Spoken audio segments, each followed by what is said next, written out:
समंदर के नीचे बिछी इंटरनेट वाली तारें यानी सबमरीन केबल्स आधुनिक दुनिया की रीढ़ की हड्डी मानी जाती है। इन्हीं केबल्स के जरिए पूरी दुनिया का इंटरनेट, अंतर्राष्ट्रीय कॉलिंग और डेटा ट्रांसफर चलता है। अक्सर ये सवाल उठता है कि आखिर इन तारों का मालिक कौन है और इन्हें बिछाने और संभालने की जिम्मेदारी आखिर किसकी होती है। इसका जवाब सीधा नहीं है, क्योंकि ये नेटवर्क किसी एक सरकार या संस्था के नियंत्रण में नहीं, बल्कि कई निजी कंपनियां, अंतर्राष्ट्रीय कंसोर्टियम और कुछ सरकारी एजेंसियां मिलकर इसे संचालित करती हैं। सबमरीन केबल्स की शुरुआत 19वीं सदी में टेलीग्राफ के लिए हुई थी, लेकिन अब इन्हें हाई स्पीड इंटरनेट, क्लाउड सेवाओं और डेटा सेंटर कनेक्टिविटी के लिए इस्तेमाल किया जाता है। दुनिया के अलग अलग देशों को जोड़ने वाली ये तारें हजारों किलोमीटर लंबी होती हैं और इन्हें बिछाने का काम बेहद जटिल और महंगा होता है। यही वजह है कि इन पर निवेश करने वाली कंपनियां मिलकर एक कंसोर्टियम बनाती हैं और फिर इसकी लागत और जिम्मेदारी साझा करती हैं। उदाहरण के लिए गूगल, फेसबुक, अमेज़न और माइक्रोसॉफ्ट जैसी बड़ी टेक कंपनियों ने हाल ही के वर्षों में कई नई केबल्स में निवेश किया है, ताकि उनके डेटा ट्रैफिक को बेहतर तरीके से संभाला जा सके। इसके अलावा वेरिजॉन, AT&T जैसी दूरसंचार कंपनियां भी क्षेत्र में प्रमुख खिलाड़ी हैं। जहां एक स्वामित्व की बात है तो कोई भी एक देश या संस्था पूरी दुनिया के समुद्र के नीचे फैली केबल्स का मालिक नहीं है।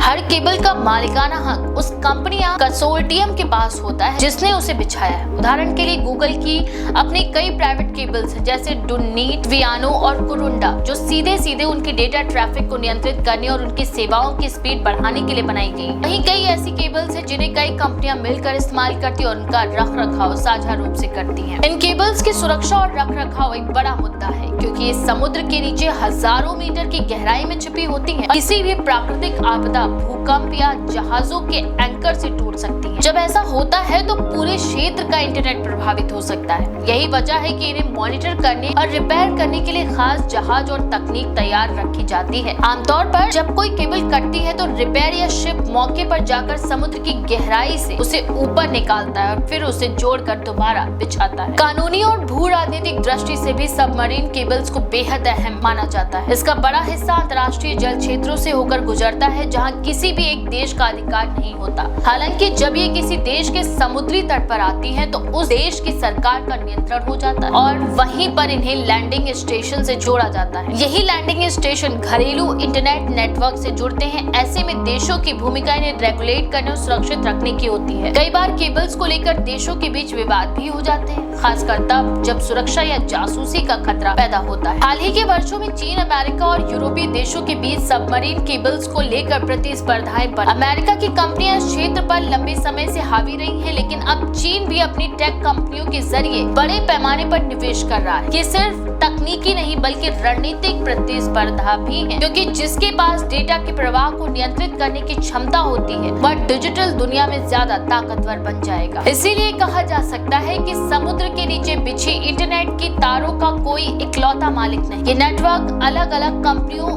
कंसोर्टियम और सरकारों के साझा निवेश और सहयोग से चलता है। लेकिन हकीकत ये भी है कि बड़ी टेक कंपनियों का इसमें दबदबा लगातार बढ़ रहा है। वे अपने बिजनेस और यूजर्स की जरूरतों के हिसाब से नए रूट तैयार कर रही है और इंटरनेट की स्पीड व भरोसेमंद कनेक्टिविटी सुनिश्चित कर रही है। इस बारे में आपका क्या विचार है? अपनी राय कमेंट सेक्शन में जरूर लिखें। ऐसी और भी लेटेस्ट अपडेट्स के लिए देखते रहें द क्विक।